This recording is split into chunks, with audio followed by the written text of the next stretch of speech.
கொம்பன் விநாயகனது பேரருட்கருணையினாலே வாழ்க்கையிலே அனைத்து நலமும் வளமும் பெருகட்டும்.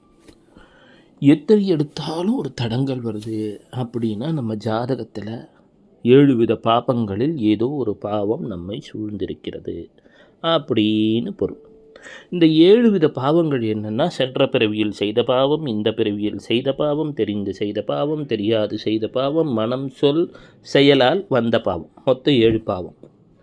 சரி, இந்த 7 பாவங்களும் என்ன ஆகுமானா நட்சத்திர தோஷங்களாக அமர்ந்துடுமா. இந்த நட்சத்திர தோஷங்களாக அமர்ந்து விட்டால் தான் இதுக்குத்தான் பரிகாரமாக என்ன சொல்கிறாங்க, வெவ்வேறு மந்திரங்களை சொல்லுங்கன்றாங்க.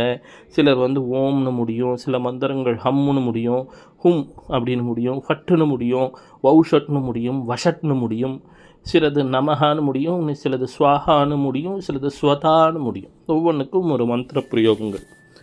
இதுதான் இந்த யாகங்களாகவோ பூஜைகளாகவோ யந்திரங்களாகவோ ஏதோ ஒரு வடிவில் அது அந்த மந்திரங்களை தருகிறார்கள். எனினும் இந்த பாபங்கள் துரத்தி கொண்டே இருக்கும் பொழுது இதிலிருந்து வெளிப்படுவது நமக்கு ஒரு தீர்வு என்றாலும், சப்த ரிஷிகளுடைய பெயரை தெரிந்து கொண்டாலே, சப்த ரிஷிகள் அதே போல் அவர்களது மனைவி இந்த பெயர்களை தெரிந்தாலே நம் ஜாதகத்தில் எப்பேற்பட்ட நட்சத்திர தோஷம்னு இருந்தாலுமே அது சரியாகும் அப்படின்னு சொல்கிறாங்க. இந்த சப்த ரிஷிகள் அப்படின்னு சொன்னால் இந்த பேரை கேட்டாலே தோஷம் போகுமா. இந்த சப்த ரிஷிகள் ஏன்னா நம்ம உடம்புலேயும் 7 சக்கரம் தானே இருக்குது. 7வது சகசிரார பீடம். அப்போது சப்த ரிஷிகளிலே அத்ரி, அனுசூயா நமக்கு தெரியும். தத்தாத்ரேயர், துர்வாசர், சந்திரன், இவங்க 3 பேருக்கும் தாய் தகப்பனாக விளங்கக்கூடியவர் அத்ரி, அனுசூயா. இந்த அத்ரி அனுசூயா அப்படின்னும் போதே அடுத்ததாக நமக்கு ஞாபகத்திற்கு வருவது என்று சொன்னால் பரத்வாஜ மகரிஷி, சுசிலா தேவி. இந்த பரத்வாஜ மகரிஷி எதற்கு அப்படின்னு சொன்னால், அவர் நமக்கு வாழ்க்கையிலே மிகுந்த ஞானத்தை தரக்கூடியவர் இந்த பரத்வாஜ மகரிஷி. அதே போல் அவர் மனைவி பெயர் சுசிலா தேவி அப்படின்னு தெரிஞ்சுக்கணும். அதற்கு அடுத்த நிலையிலே நாம் சொல்ல வேண்டும் என்று சொன்னால் வியாசர். இந்த வியாசருக்கே தாத்தா ஒருத்தர் இருந்தார், அவர் தான் வசிஷ்டர். வசிஷ்டர், அருந்ததி. அப்போ எத்தனை பேராச்சு? முதல்ல எடுத்துக்கிட்டோம் அத்ரி, அனுசூயா, பரத்வாஜர், சுசிலா. பிறகு வருகிறார் வசிஷ்டர், அருந்ததி. மீண்டும் வருகிறோம் ஜமதக்னி முனிவர், ரேணுகாதேவி அப்படின்னு சொல்லி பரசுராமருடைய தாய் தந்தை. இவர்களுடைய பெயரையும் நாம் நினைவிலே வைத்து கொள்ள வேண்டும். அதே போல் கௌதம மகரிஷி, அகல்யாதேவி, அவங்க 2 பேருடைய பெயருமே நமக்கு நினைவிலே இருத்தல் நலம். அதே போல் விஸ்வாமித்ர மகரிஷி, அவரது மனைவி குமுதவல்லி. சிலர் அருந்ததி அப்படின்வாங்க. இன்னும் ஒருவர் இருக்கிறார் கசியப்ப முனிவர் அப்படின்னு. இந்த கசியப்ப முனிவருக்குத்தான் திதி, அதித்தி இந்த காலங்கள் நமக்கு தாய் தந்தையாக வந்தது. அசுரர்கள், தேவர்கள் என்று வந்தார்கள்.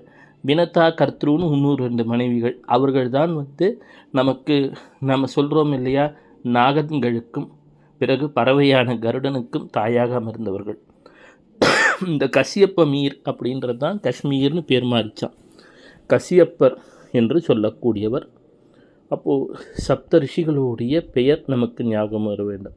கசியப்பர், திதி, அதிதி, விஸ்வாமித்திரர், குமுதவல்லி, அதே போல் ரேணுகா மாதாவும் ஜமதக்னி முனிவரும்.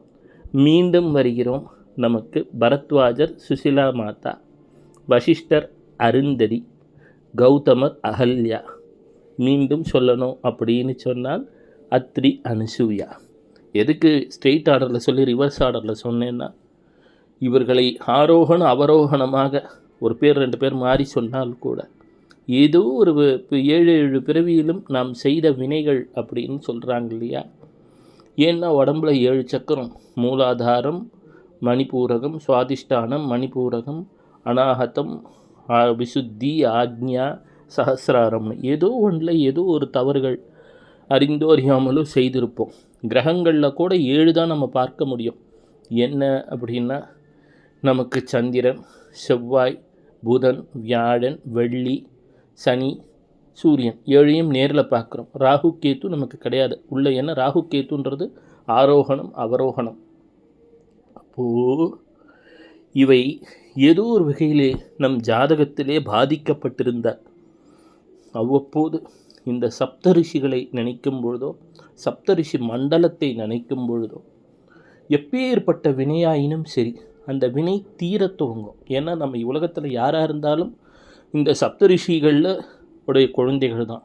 அதனால தான் 7 கண்டங்கள். எனவே இந்த சிவராத்திரி வரக்கூடிய ஒரு சமயத்தில் நாம் நினைக்கும் பொழுது இந்த சப்தரிஷிகளுக்கெல்லாம் நம்ம குழந்தைகள்.